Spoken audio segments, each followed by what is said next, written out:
വെഞ്ഞാറുമൂട് കൂട്ടക്കൊലപാതകത്തിൽ രണ്ടാമത്തെ കേസിലും തെളിവെടുപ്പ് പൂർത്തിയായി.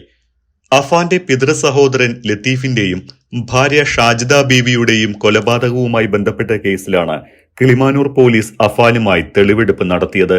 ചുള്ളാളത്തെ ലത്തീഫിന്റെ വീട്ടിലും എലിവിഷവും മുളകുപൊടിയും കൊല്ലാൻ ഉപയോഗിച്ച ചുറ്റികയും മറ്റും വാങ്ങിയ കടകളിലും എത്തിച്ച് തെളിവെടുത്തു. ലത്തീഫിനെയും ഭാര്യ ഷാജിദ ബീവിയെയും കൊലപ്പെടുത്തിയ രീതി അഫാൻ പോലീസിനോട് വിവരിച്ചു. തുടർന്ന് നടന്ന പരിശോധനയിൽ ലത്തീഫിന്റെ ഫോണും വീടിന്റെ താക്കോലും കണ്ടെടുത്തു. മനുഷ്യ മനസാക്ഷിയെ ഞെട്ടിക്കുന്ന തരത്തിലുള്ള വിവരണമായിരുന്നു അഫാന്റേത്. ആദ്യം സോഫയിലിരുന്ന ലത്തീഫിനെ ആക്രമിക്കുന്നതിനിടയിൽ ലത്തീഫിന്റെ മൊബൈലിലേക്ക് കോൾ വന്നു. ഇതോടെ തുടർച്ചയായി ചുറ്റിക കൊണ്ട് തലക്കടിച്ചു. ഇതുകണ്ട ലത്തീഫിന്റെ ഭാര്യ ഷാജിദ അടുക്കളയിലേക്ക് ഓടി.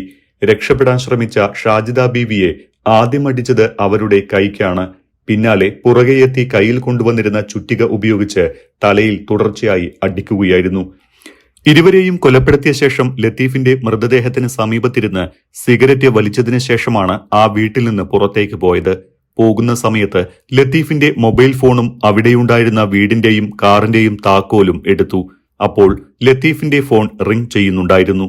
അതൊരു ശല്യമായതുകൊണ്ട് വീട്ടിൽ നിന്ന് 200 മീറ്റർ മാറി ഒരിടത്ത് ആ ഫോണും വീടിന്റെ താക്കോലും ഉപേക്ഷിച്ചു. ഇടത് കൈകൊണ്ടാണ് താക്കോൽ കൂട്ടവും മൊബൈൽ ഫോണും എറിഞ്ഞത്. അതുകൊണ്ട് ദൂരെ പോകാൻ സാധ്യതയില്ലെന്ന് അഫാൻ പറഞ്ഞു. തെളിവെടുപ്പിനിടെ പോലീസ് ഈ ഫോണും താക്കോലും കണ്ടെടുത്തു. കുത്തുവാക്കുകളിൽ മനംനൊന്താണ് ലത്തീഫിനെ കൊലപ്പെടുത്തിയത് എന്നാണ് അഫാൻ ഇന്നും പോലീസിന് നൽകിയ മൊഴി. 80,000 രൂപ ലത്തീഫിന് നൽകാനുണ്ടായിരുന്നു.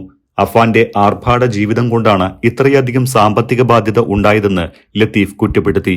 ഇതിൽ മനംനൊന്താണ് ലത്തീഫിനെ കൊലപ്പെടുത്തിയത്. അതേസമയം കൂട്ടക്കൊലപാതകത്തിൽ ബന്ധുക്കളായ 5 പേർ കൊല്ലപ്പെട്ടതായി ആശുപത്രിയിൽ കഴിയുന്ന പ്രതിയുടെ മാതാവ് ഷെമിയെ അറിയിച്ചു. എന്നാൽ മൂത്ത മകൻ അഫാനാണ് എല്ലാവരെയും കൊലപ്പെടുത്തിയത് തുടങ്ങിയ വിവരങ്ങൾ പറഞ്ഞിട്ടില്ല. ഇളയ മകൻ അഫ്സാൻ അടക്കം വാഹനാപകടത്തിൽ മരണപ്പെട്ടുവെന്നാണ് പോലീസിന്റെ നിർദ്ദേശപ്രകാരം ഡോക്ടർമാർ അറിയിച്ചിരിക്കുന്നത്. സംഭവം കേട്ടയുടൻ മൂത്ത മകൻ അഫാനെ കാണണമെന്നായിരുന്നു ഷെമി പ്രതികരിച്ചത്. ഇളയ മകൻ അഫ്സാൻ, അഫാന്റെ പെൺസുഹൃത്ത് ഫർസാന, ഭർത്താവ് റഹീമിന്റെ മാതാവ് സെൽമ ബീവി, റഹീമിന്റെ സഹോദരൻ ലത്തീഫ്, ഭാര്യ ഷാജിദ ബീവി എന്നിവർ മരിച്ചതായാണ് അറിയിച്ചത്. വിവരം അറിഞ്ഞയുടൻ മൂത്ത മകൻ അഫാൻ ജീവിച്ചിരിപ്പുണ്ടോ എന്നും കാണണമെന്നും ഷെമി പറഞ്ഞു. ഷെമിയുടെ അസുഖം ഭേദമായി ഇറങ്ങിയാലുടൻ കാണിക്കാമെന്ന് പറഞ്ഞതായി ബന്ധുക്കൾ വ്യക്തമാക്കി.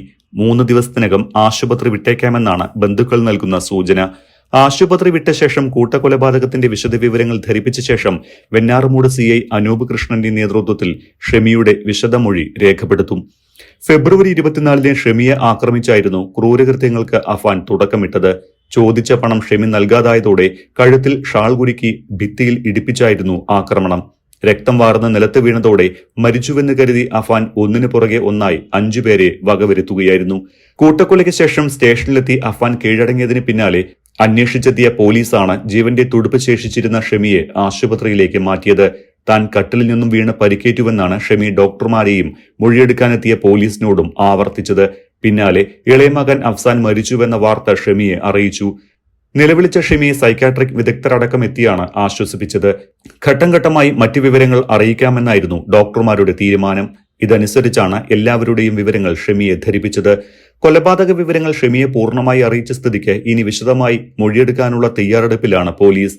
അഫാൻ പറഞ്ഞ സാമ്പത്തിക ഇടപാടുകളിലെ വാസ്തവമെന്തെന്ന് ഷെമിയോട് ചോദിച്ചറിയാനാണ് തീരുമാനം.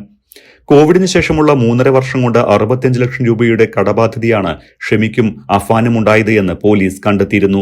സ്വന്തം നിലയ്ക്ക് വായ്പ വാങ്ങിക്കൂട്ടിയതിനു പുറമെ ബന്ധുക്കളുടെ പക്കൽ നിന്നും പണവും സ്വർണവും വീടിന്റെ ആധാരം വരെ വാങ്ങി പണയം വെച്ചു. കടബാധ്യതയ്ക്ക് തുടക്കമിട്ടത് അമ്മയാണെന്നും ജീവിക്കാൻ വഴിയില്ലാതെ എല്ലാവരെയും കൊലപ്പെടുത്തി താനും മരിക്കാനായിരുന്നു തീരുമാനമെന്നുമാണ് അഫാൻ പോലീസിനോട് പറഞ്ഞിരിക്കുന്നത്.